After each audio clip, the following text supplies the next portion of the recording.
Hi folks, Autry Moreland at Autry Moreland Superstores in Sikeston and Dexter, Missouri. Let Jeff Williams rope a deal for you. If you've been looking for America's hottest selling SUV, the Chevrolet Equinox or the GMC Terrain with a 32 miles per gallon highway, we got them. 2 huge locations to serve you. That's Moreland Chevrolet Cadillac in Dexter and Autry Moreland Incorporated in Sikeston, Missouri.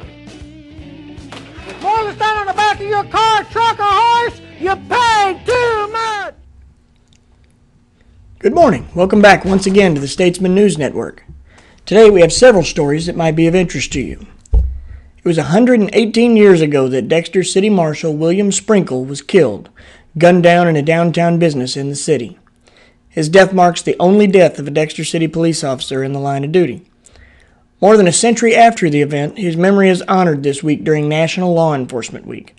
The week is set aside each year to honor the memory of fallen law enforcement officers who have died as they were working to protect the public. An account of Marshal Sprinkle's murder was recorded in 1892 edition of the Enterprise Messenger, brought into the Daily Statesman this week by the Dexter Assistant Police Chief, Sammy Stone. The paper was then the only printed newspaper in the area and a predecessor of the Daily Statesman. For a complete account of Miller's death in a reprint, it's in today's edition of the Daily Statesman, so make sure you stop and check it out. It's an interesting story. In yet another sign of the economic times and of tough economic times and diminishing school funding, Bernie's Board of Education voted this week to refrain from granting teachers their anticipated annual raise in pay for the 2010-2011 school year. Certified teachers work with a salary schedule approved by the Board of Education that grants annual raises, referred to as steps, on the schedule.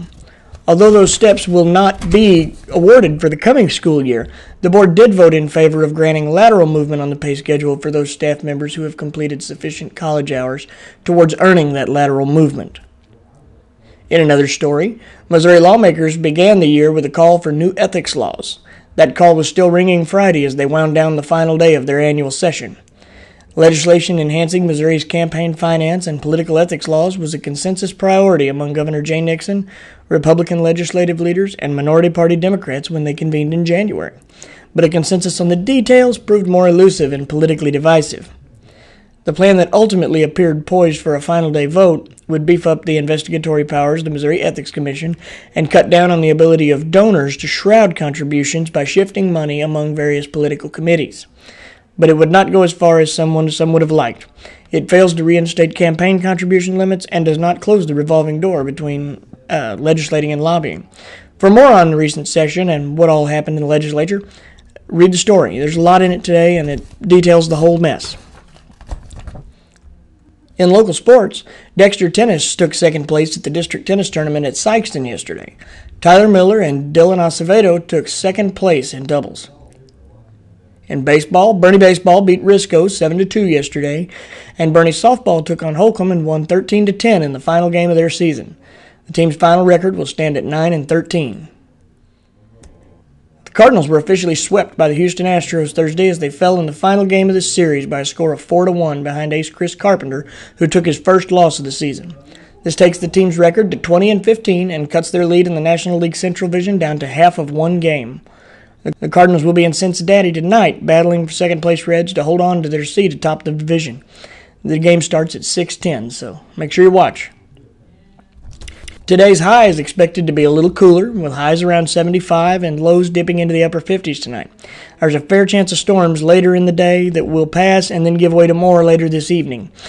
The National Weather Service office in Paducah, Kentucky, stated that the region is still at risk for severe weather today, so you want to stay tuned.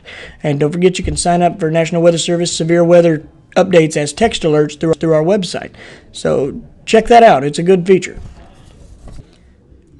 Before we close today, I want to remind everyone to tune in for our upcoming DHS graduation webcast tonight, beginning around 6:45 p.m. Also, later in the weekend, we'll be webcasting Bloomfield and Bernie's graduations as well. Bernie will be on Sunday at 2 p.m., and Bloomfield will be Sunday at 4. All you have to do to watch is simply visit the Daily Statesman website and click on the link at the top left corner for the school that you want to watch, and it'll take you right there.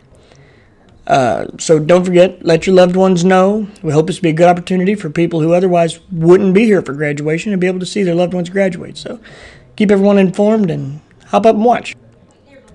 I'd like to thank everyone for joining us once again for the Statesman Newscast. As always, if you have any questions, comments, or submissions for our Reader Questions segment, email me, Corey, at cknowles@dailystatesman.com, or give me a call at 624-45445. Don't forget to pick up a copy of today's print edition for the stories you've already heard about and much, much more. And on that note, we'll see you back here tomorrow. Thanks for watching.